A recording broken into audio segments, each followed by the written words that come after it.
Grr, arg. Hey guys, welcome back to the Mixtape Podcast, the podcast dedicated to discussing film from a writer's perspective. I'm your host for this time around. My name is Marcelo Nochosa, and I am joined, as always, by my fellow co-host, Dean Stark. And on today's show, we'll be discussing the 2011 film, My Week with Maryland. So, as I do every week, I will pass it over to Dean so she can take us through this film. My Week with Marilyn was directed by Simon Curtis, written by Adrian Hodges, and it's based on two books. The first of which is My Week with Marilyn, and the second is The Prince, the Showgirl in Me, written by Colin Clark. So if you don't know what this movie is about, this is what it is.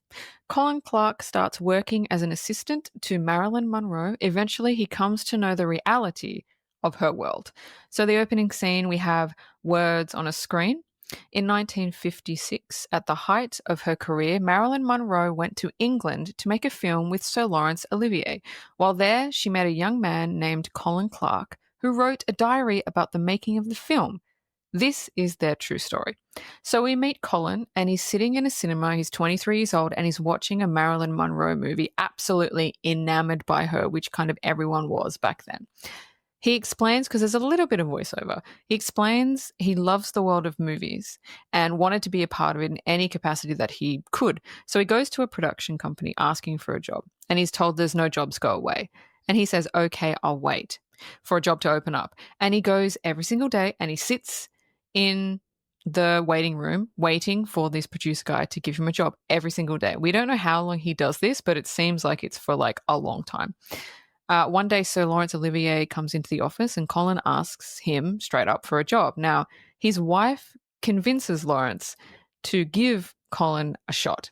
And Colin is asked for his first task, you need to find a suitable residence for Marilyn Monroe when she flies into England. And Colin is just over the moon. Like, he'll just work for free. He just wants to be in the movie industry doing anything. And you know what? You like Colin. You don't know much about him, but you like him because he's persistent, because he doesn't want to take a handout, because he'll just wait for someone to give him an opportunity. That's how bad he wants it. And you kind of just, for me, you just admire him right off the start, because nobody gave him what he got. He got it on his own just by persistence and will. And I really like that about his character. I really identify with Colin at the start of this movie because he's just a go-getter, and he is someone who wants to join the circus. We have heard that saying before in another movie that we've covered, and I really like how nobody in Colin's family understands what he wants to do. The way that he just worms his way into the industry. I mean, you can't do that today. Today, to get into Hollywood is much harder. It's nigh impossible. Essentially, he was a go-getter at the end of the day, and I really enjoyed that about him. Yeah, no, you couldn't do that for Hollywood today. You fucking kidding? There's no fucking way. So anyway, the first scene, official scene, is Colin organizes a place for Marilyn to stay, but also he organizes another one so that the media doesn't know. Like, he organizes a house that the media knows about, but then he organizes the real house that the media doesn't know about. And the bosses are really impressed by his initiative. And this was really weird to me. They offer him the job as third assistant director, which I was kind of taken aback about, because it's like a shitload of responsibility, and you're not going to give a 23-year-old kid that job with like no experience. But this is a movie. I'm not going to ask questions. Maybe they did that in the 1950s. I don't know. And then they ask him to find a bodyguard for Marilyn. So they're using him as a gopher, but that's not what, I mean, it is what a third assistant director does, but what they're asking him to do is not actually what a third assistant director does. So maybe it was different in the 50s. I don't know. But like, thoughts? No, it was absolutely disgusting. It was absolutely disgusting to me how they took advantage of this guy. And you're right, it's not what a third assistant does. What they ask him to do is basically, fucking peddly shit. But Colin wants to be in the industry so bad that he does it anyway, because he understands that old adage, if I stick around long enough and if I show my intelligence at the drop of a hat, maybe I can stick around, or or subconsciously he's smart enough to roll with the punches. So I like the way that he rolls with the punches when they put him through all these hoops that a third assistant director doesn't have to go through. Yeah, exactly. I mean, I would do the same thing as him. Yeah. So it's not like they asked him to clean toilets. Like they asked him to do stuff, and he was just very happy just to be on set, to be around actors, and to watch scenes being filmed. So the next scene is we meet Marilyn, and Marilyn arrives in London, and she does a press conference about the movie that she's doing. And with an absolutely overbearing press who try to ask questions to almost catch her off guard, but she's ready to play their game and doesn't miss a beat, which is that's what she was in real life. She played with the media. She knows how to work the media. She doesn't They try to trigger her and she throws it right back at them and they laugh. And it's a really great introduction to how she handles fame and how she handles the media, which is exactly what she was like in real life. So thoughts? Yeah, this is actually my favorite role that Michelle Williams has done because she captures m- uh, um, Marilyn's need for attention, and I particularly like the duality that is shown through Michelle Williams' performance as Marilyn Monroe. It is absolutely mesmerizing watching this fantastic actress do that. Yeah, I think Michelle Williams plays Marilyn just like so poetically. It's just she just does a really really good job.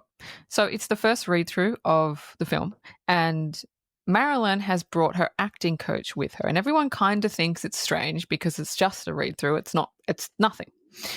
And the coach is trying to give Marilyn direction, and Laurence Olivier, the director, gets the shits because he's like, is she the director or am I the director? Because if Marilyn gets something wrong, the director kind of course corrects it. That's what the read through is for, just to see how it sounds out loud. But Marilyn stays quiet. She doesn't say anything, almost sinking into the background. Like, why bring her acting coach to a read through? Like, it's for comfort. She's scared. She looks she looks confident, but in the scene you can see it's just a mask because as soon as there's conflict, she sinks into the shadows and she lets her coach kind of like battle her fights for her. So that's the first instance of, in the first scene we see Marilyn very confident. And in this scene, which is directly after, we see her not very confident. So it's like, what's going on here? And it's just really, really great screenwriting and really, really great character. I just mentioned how Michelle Williams plays the duality of Marilyn Monroe, and I think that it was a wise decision by the director of this movie to show those two sides of the coin. Have her be voluptuous and seductive in one scene, but to show her kind of true face to the audience in this scene. And I really like your wording there when you said she sinks through the floor, because when this woman sinks, she fucking sinks. It is so awful watching Michelle Williams pull from real emotions that Marilyn Monroe probably had throughout the course of her life. It's really really tragic and sad when you think about Oh, it. it is. And it only gets worse. Only gets worse. So now we meet Lucy, or Hermione, or Emma Watson. And she works in like the costume department, and Colin likes her and asks her out. And at first she's like unsure, but he kind of convinces her because he's really sweet. Um, I don't think we needed Lucy. Lucy was only in like 2 or 3 scenes. I don't I she's from the book and I'll get to that in my trivia. I get it, but we didn't need her. She didn't bring anything to anything. So, what do you think? I I agree with you, but I disagree with you because I think that Lucy gives Colin a sort of picture of what kind of girl he would prefer other than Marilyn, Mhm. right? Mhm. Marilyn Monroe is a case study of what happens to actresses in today's world and back then in the 50s that were treated like pieces of meat Mm. and weren't treated as performers. They were treated as sex objects. There's a piece of dialogue that not much dialogue gets to me, but this piece of dialogue coming up actually disgusted me. It disgusted me. Not a lot of dialogue disgusts me. You can say whatever the fuck you want, but this was just like, oh my God. We'll get to that in the next couple of scenes. So it's the first day of production, and Marilyn has kept the cast and crew waiting for 2 hours. So she shows up eventually, and everybody's looking at her because she's late, and she freaks out and she retreats because she's afraid. And it's like, you kind of like, but you're Marilyn Monroe. You're used to people looking at you, but it's a different kind of look. It's like a judgmental look rather than a I love you look with people on the street, which again says a lot about her confidence. Eventually they start shooting and it doesn't go great. Marilyn's forgetting her lines, where she needs to come in the scene, and it's bad. It's really bad. After that, her and her acting coach, they're talking about what happened. And Marilyn says she's not a good actress, just cementing her lack of confidence. That's why she was fucking up her lines, because when she gets in her head, she can't think and she fucks up. Even though she actually is a good actress, she lets her own head fucking stop her. And in a way, it kind of feels like she's got imposter syndrome. Like, she's not sure why people think she has talent, but she does. She just doesn't have the belief in herself. So that's another telling scene. It's another kind of layer of the onion of her character. She has the mentality of a child, and that has a lot to do with the way that she was brought up. And I feel that nobody really addresses that in this movie. Oh my God, I'm going to address that. That's exactly what I thought. I thought, oh my God, she has the emotional capacity of a child, actually. So I'm glad you brought that up. That was really striking to me, that nobody really, really, really brought that up in this movie, and how specifically back then in Hollywood, nobody wanted to make sure that Marilyn was okay. Nobody wanted to make sure that Marilyn was off drugs. Nobody wanted to make sure that Marilyn understood the type of actress that she was being asked to be. Mm. The way that fucking Marilyn was being taught, she was being taught to be a method actor. And that's the worst type of fucking actor that you could be, unless you're fucking Daniel Day-Lewis. You can be a method actor if you have the mental capacity to get out of it, which she doesn't. She hasn't learnt that. So, you know what I mean? Like, you have to really believe, okay, this is only a character, and then when the shoot is over, I'm back to being Marilyn. Like, I'm back to being myself. But it's, unless you're Daniel Day-Lewis or someone that's really got the mental capacity to do it, I wouldn't be doing it. It's not Marilyn. Marilyn can't do it. I am so happy that you and I are on the same wavelength here with that, because that was all I was thinking throughout the course of this movie. It was so distressing to me. It was. I know, 100%. So Colin has his first date with Lucy, and it goes well, I guess. And he explains he doesn't want to live off his parents because his parents are rich. He wants to make his own way.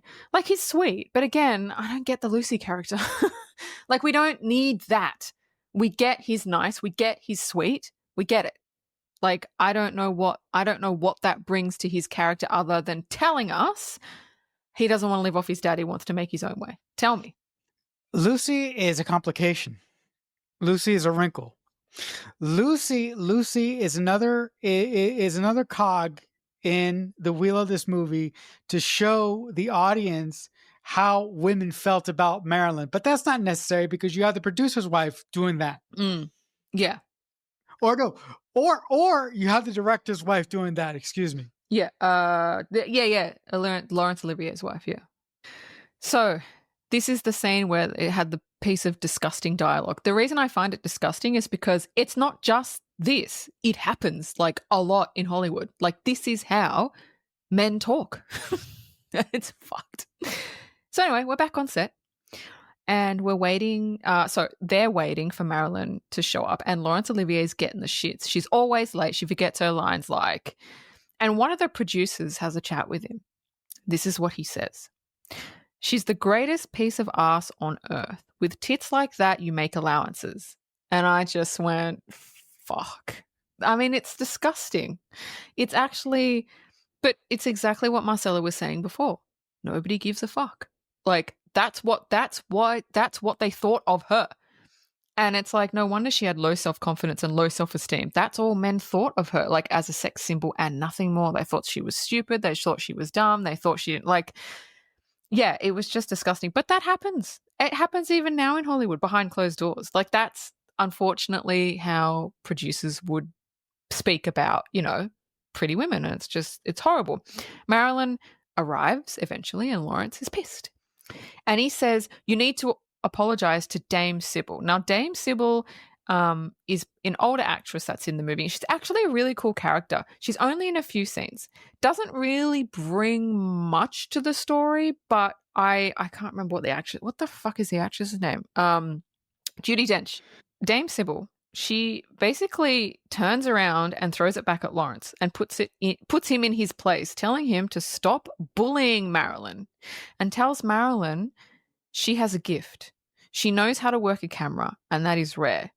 And it's the first time that Marilyn smiles, because it's the first time anybody's given her a fucking compliment this whole time. This whole time, everybody's been either staring at her or Laurence is putting her down for you can't do this, you can't do that. And Dame Sybil turns around, and just by giving her the simplest of compliments, it just raises Marilyn's emotions, which again shows the childlike emotion.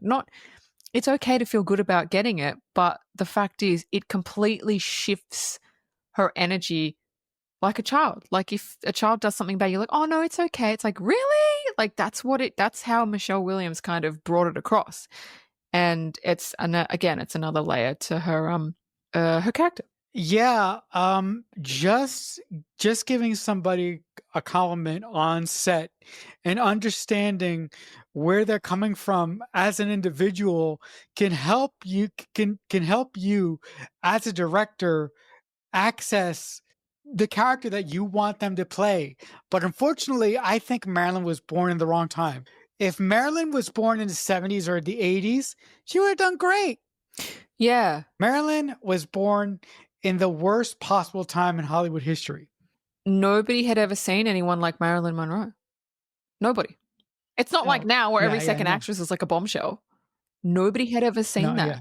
Everyone had always seen, dark hair and like pretty, but Marilyn Monroe was like full on. Like, the equivalent to these days would be Pamela Anderson in the 90s. That's our Marilyn Monroe. And she was treated like an object. Right. Exactly the same, like step by step.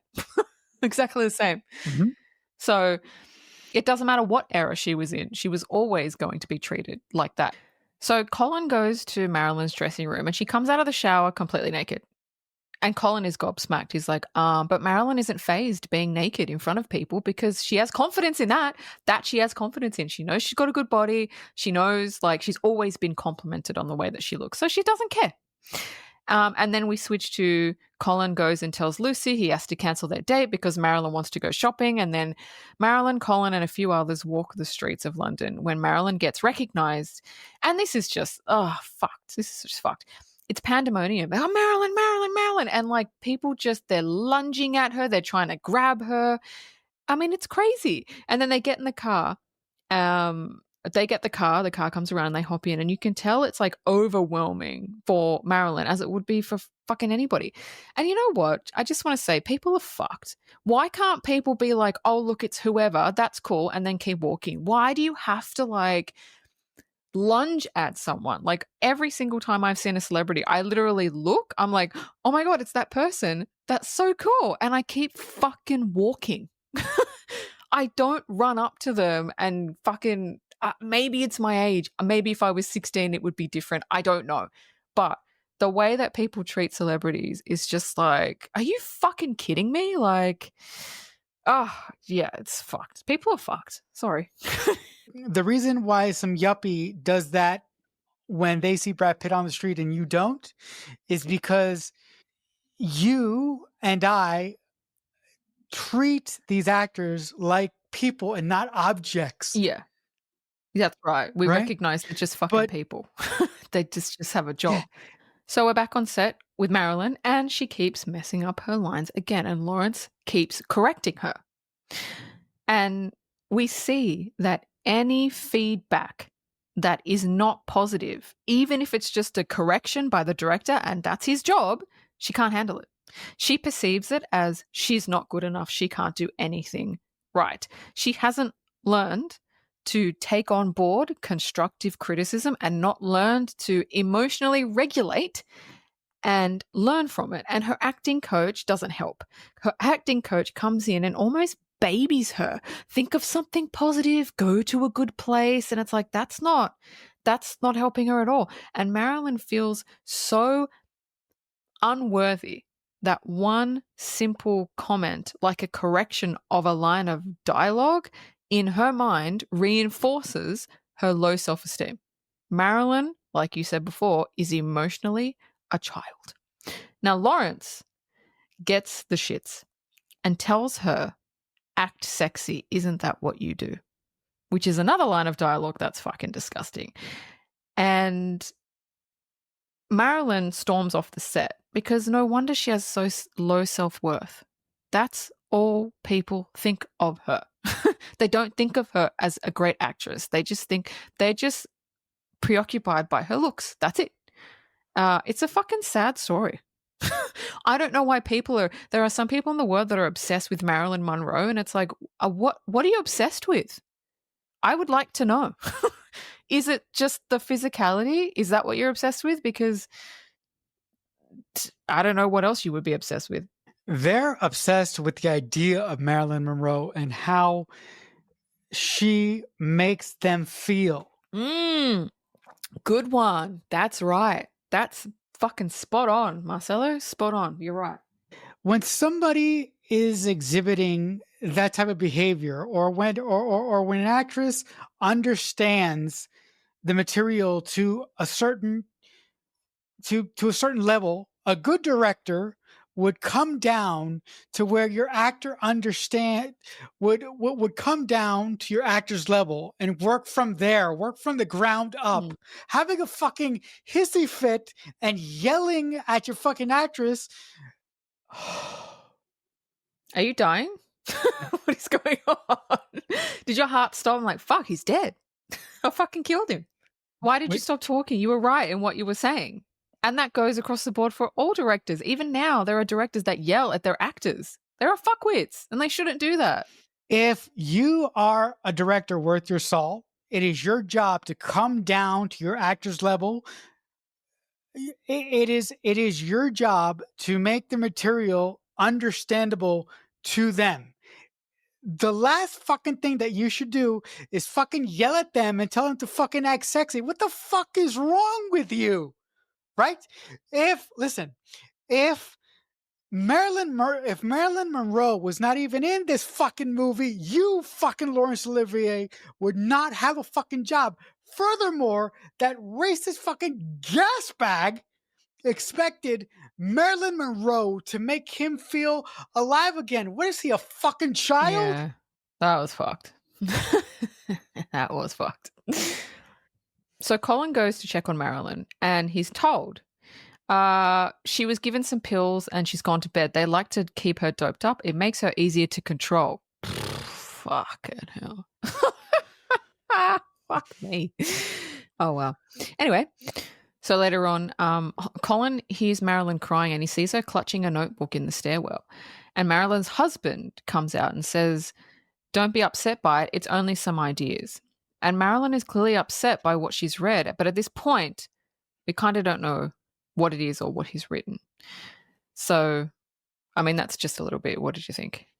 I got pissed off at this screenplay writer for not being able to explain to Marilyn that what he was writing was just a character, not her. But he's just a bigger problem. He's just another small cog in the systematic problem that this movie has and that old Hollywood had back in the day when nobody wanted to help anybody. They were all out for themselves. It still is now. It still the same It's shit. still like that. It's still unfortunate. Yeah. So now we're back on set, and Marilyn is late again. And Colin goes and checks where she is and finds her basically drugged out on pills. And she asks if he's spying on her, and he says, "No, of course not." And then she asks him which side he's on, and he says hers. And just by him saying that, she has no evidence that he's not working for the bad guys. She just, like a child, she just needs to hear the words. She's got no evidence. She just needs to hear someone say, "I'm on your side." And it kind of flips her. But again, it's like a childlike thing. Yeah, it was really nice to see someone understand Maryland in the way that Colin did, and he's the only one in this movie that treats Marilyn like an actual person and not an object. And it's just really sad that this production assistant wasn't able to become a part of Marilyn's entourage because of the circumstances. Yeah. If he was there, it would have been different. So Lawrence speaks with Marilyn's husband, and he tells Lawrence that he's going to go back to New York for a break. He needs a break from Marilyn, but he also wants to go see his kids. So he has a reason to go back to New York because they're in England. And Lawrence looks at him and it says it's not going to help her. And this is really telling what the husband says. He says, "She wants me to protect her. She thought I could smash all her insecurities and make her a new person. She read some notes I made about her and she took them the wrong way." And Lawrence says, "Do you love her?" And he says, "She's devouring me." And you just go, "Well, that's not a good answer." And it really is telling because Marilyn, that's why she was married so many times to older men. She wants a father figure to protect her. That's all she wants. That's what she's looking for. And she never got that as a child. And really, she still is a child searching for someone to love her, to fix her, and to protect her. That's why her marriages don't work because they marry Marilyn Monroe, but that's not who she is. And once they find out she's got all these problems, they fucking go. They want to marry, they want a trophy wife. That's all they want. And unfortunately, Marilyn wants something different. And yeah, it's just, she's clingy, she's needy, but it comes from a broken place. And the men that she married, they can't handle that. They just want to say, "I'm married to Marilyn Monroe." And it's none of them, I don't think, loved her. It's fucked. It's such a sad fucking story. They want a toy that they can play with. Yes, that's it. So Lawrence is informed that Marilyn's not going to be shooting today because she's upset that her husband went back to New York to visit his children. Imagine an actor these days going, "You know what, my wife, my husband, they've gone away. I'm not coming to set." That would not fly. That shit. Like, but again, it shows how childlike she is. She's a child. She can't handle it. She cannot be alone. Marilyn Monroe in this movie was number one on the call sheet. Mm. And if Marilyn Monroe made this movie today, they would have fucking stopped production. In today's society, they would have probably given Marilyn, a couple weeks or a month. They could have fucking shot around Marilyn Monroe. Yeah, Why 100%. why the fuck didn't they do that? I don't think it was that. I think it was her reasoning. "I'm not coming to set because my husband went back to New York." She wasn't sick. You know what I mean? That was the reason. At least say that you've got a cold or a flu or something, you can't come to set. But the fact that that was the reason pissed everyone off. We learn that Marilyn can't be left alone because she thinks everyone is going to abandon her. Massive abandonment issues. Now, this stems from Marilyn's. This is not in the movie. This is just the research that I did because I wanted to learn a little bit more about her. This stems from Marilyn's mother putting Marilyn in foster care only weeks after giving birth to her. And Marilyn was in 12 foster homes and an orphanage all by the age of 16. No wonder she has fucking abandonment issues. She felt unwanted. Marilyn felt unwanted by her mum, unwanted by her dad. She didn't feel like anybody wanted her. So there you have it.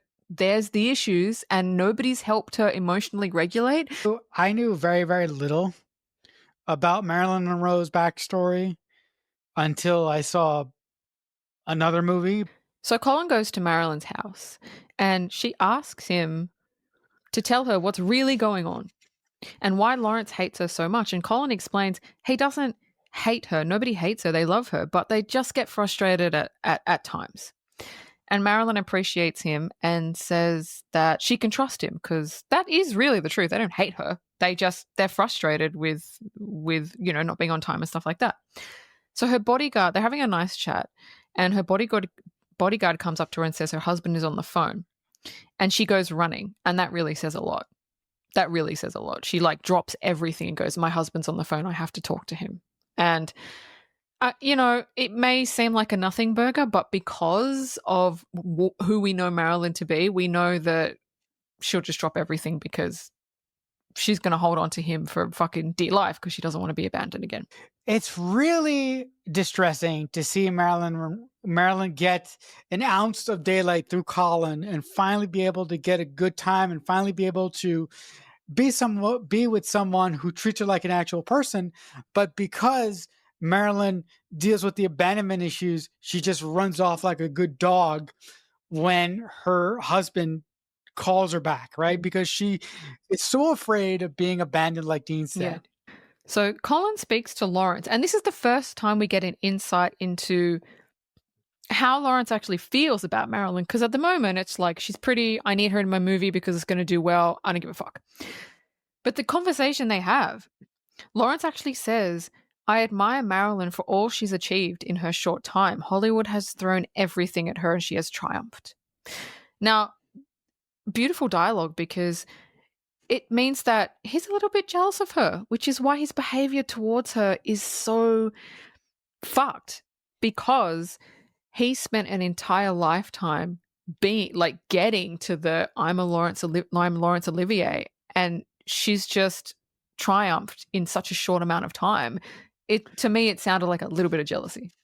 Yes, it did. Yes, it did. It did sound like jealousy, but also, I think that shows a hink in Laurence Olivier's armor as a human being, right?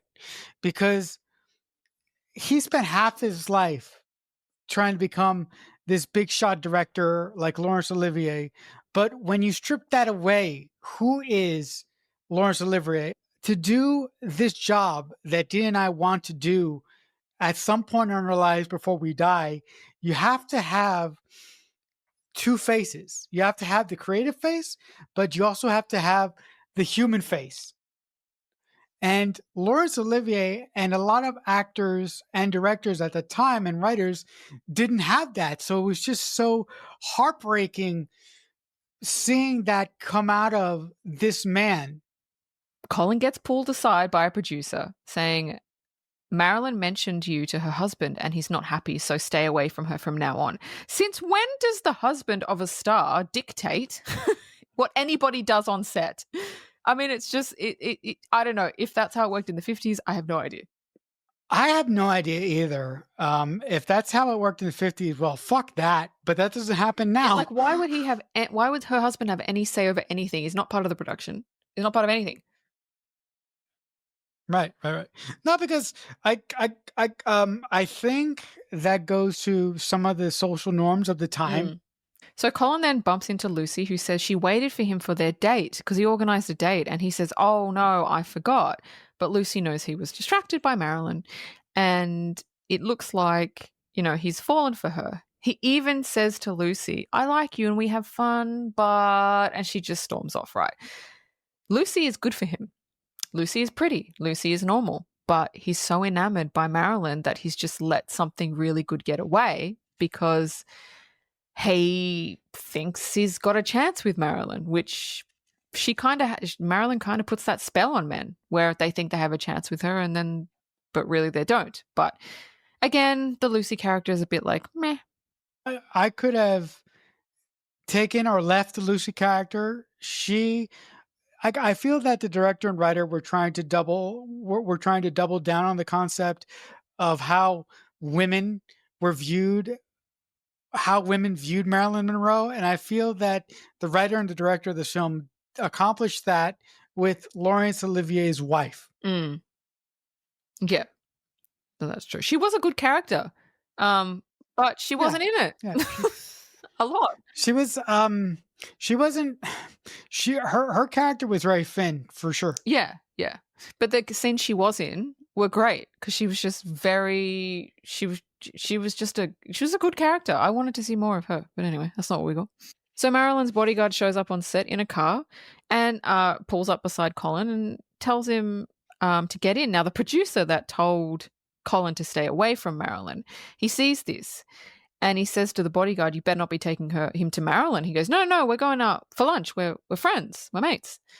And he goes, "Oh, okay." So Colin gets in the car and then Marilyn pops up in the back seat and they're laughing. And the producer sees this and gets the shits running after the car saying that he's fired.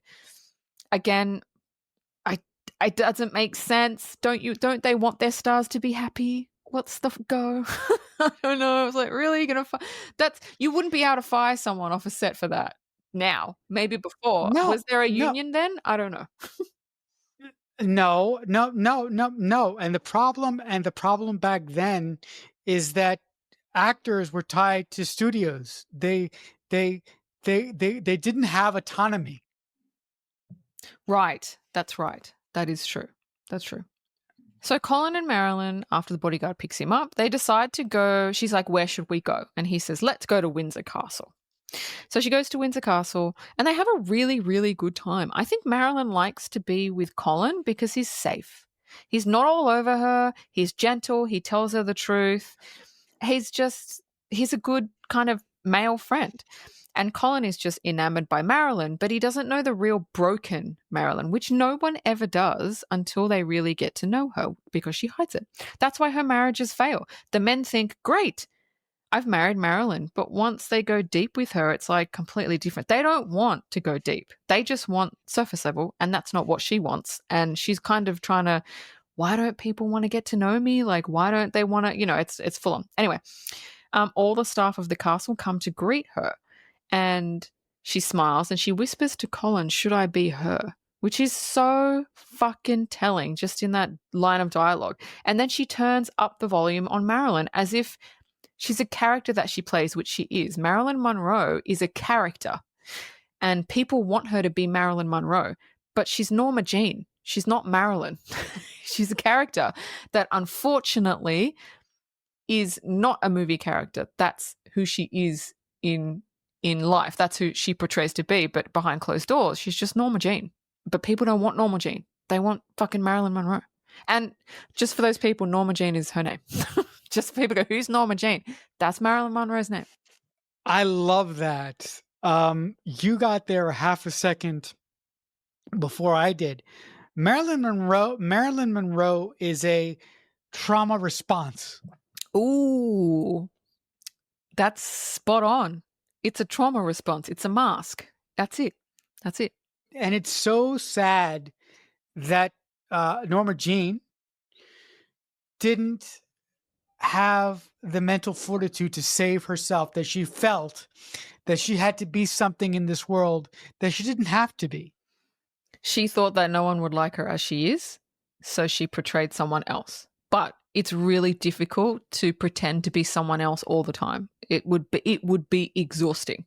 So after Windsor Castle, they walk by a lake and Marilyn takes her clothes off and she goes skinny dipping. She jumps in and Colin does the same. And then she kisses him on the lips. And they get out and they get dressed. And she says, "I want this to be the perfect date." Then kisses him again. Her bodyguard comes up and tells her it's time to go, and then goes up to Colin and says, "Don't get in too deep," because he's seen this before. This is what she does. So on the ride home, Colin tries to take Marilyn's hand, but she pulls away, and her face, again, Michelle Williams is brilliant. Her face says everything.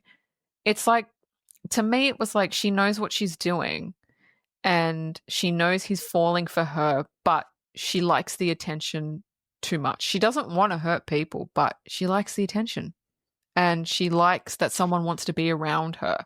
So it's conflicting for her. You know what it is? It's a happy coping mechanism.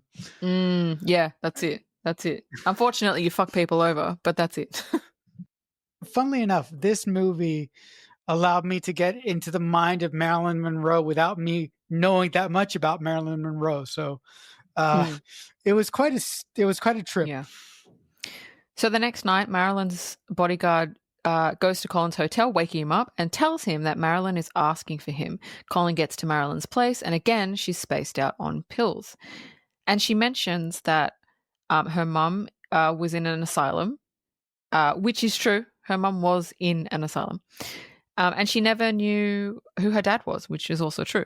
So that explains the men that she's married. She's trying to find her dad in a partner. So she asks Colin if he loves her. And he says, yes, you're like a Greek goddess. And this annoys her because she says, I'm not a goddess. I just want to be loved like a regular girl, which is, it's basically saying, you love me for the way that I look, but can't you just love me for who I am? That's the translation. So she also mentions what her husband had written in the notebook that she got so upset about. He wrote down he wished he'd never married her. Look, it doesn't matter if you're a child emotionally, to any adult, that would be fucked. Then she says, why do people I love always leave me? All people ever see is Marilyn Monroe. As soon as they realize I'm not her, they run. That's fucking, like, she knows it though. She's not oblivious. But the problem is she can't not be her. But she gets the shits when she turns into herself, but she's putting forth that Marilyn thing. So can you really blame people? Because that's all people know of her. They don't know her. They know Marilyn. So thoughts? The thing that she thought would save her life is killing her. Yes. From Yes. From the outside Yep. in. And so Marilyn has another meltdown and asks for Colin again. This is later, a couple of days later. And she ends up having a miscarriage and says after this movie, she's going to be a good wife to her husband, and she needs to forget about all of this, like as in Colin. And Colin says he will protect her. He wants to marry her. He wants to take her away from Hollywood. But she says she couldn't give it all up. It's interesting because, like you said, what's protecting her is killing her. The reason she can't give it up is she doesn't know who she is without Marilyn. She doesn't fucking know. So she hates it.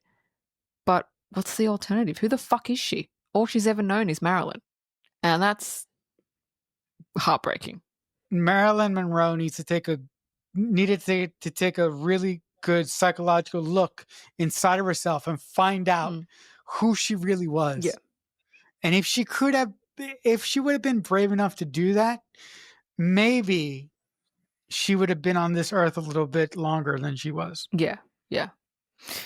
So they finish the film and Colin speaks to Lucy again, asking her out. So now he's been rejected by Marilyn. He goes back to Lucy, but Lucy's not dumb.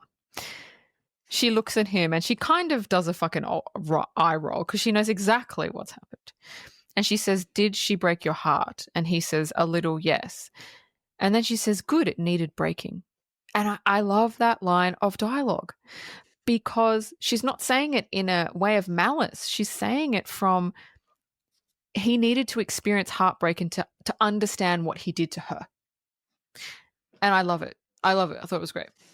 When you're growing up as a kid, heartbreak can sometimes define the man that you become later on, but it takes a good woman to make you realize that. And I think that character served that function in the story. That's my favorite line in the entire movie. It's a beautiful line. Beautiful. It just says everything. It says everything. Yeah. So Colin is at his hotel when Marilyn walks in and she says she couldn't leave without saying goodbye.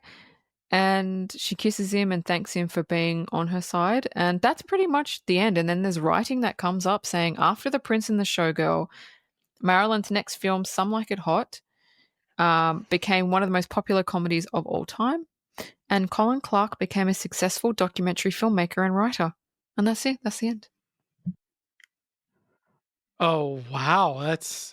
That's quite a way to end this movie. I mean, maybe his experience with Marilyn Monroe made him decide that he didn't want to be he didn't want to be this type of storyteller. Yeah. because you have to experience something in order to know that you don't want it. Maybe that's what happened. Yeah. Trivia? Yeah. Yeah. Yeah. Go right ahead. Okay, so the scenes with Michelle Williams, the reenactment scenes from the movie The Prince and the Showgirl, were filmed on the exact same stage as the original movie, and Michelle Williams' dressing room was Marilyn Monroe's dressing room. That's simply amazing. And it shows the commitment to authenticity from the people that made this film. Yeah. Scarlett Johansson was approached for the part, but turned it down. No, I don't see anyone else playing this role. And if you guys want to call me biased, you can. But Michelle Williams totally killed this role inside and out. 100%. So, my last piece of trivia. I'm sorry to ruin the movie for people, but this is not like the book. And Hollywood does what Hollywood does, and they take a book and they make it completely different. If you don't want to know the real story, you can click off now. But the portrayal of Colin Clark is severely inaccurate. Colin had actual contempt for Marilyn, and he said that she's neurotic and would one day take her life. Lucy was actually a hooker who in the book that he wrote, and he was also having an affair with a married woman and also slept with some of the male actors on the set while drunk. So the portrayal of this romanticized thing with Colin Clark and Marilyn, that's not, from what I read, that's not true. That's just Hollywood being Hollywood. So that's, sorry, that's the end of my trivia. Goodbye. That's awful. And I have nothing else to say. All right, guys. Well, that'll do it for this edition of the Mixtape Podcast. Listen, if you guys want to reach out to us with comments, questions, or what have you, we do have an email. Our email is themixtapepod@aol.com. But if you want to join us for next week's show, we'll be talking about the film Black Swan. So for my fellow co-host, I shall simply say, as I say often, if someone is kind enough to make you a mixtape, that must truly mean that they love you. The Mixtape Podcast is a Balloonhead Productions presentation.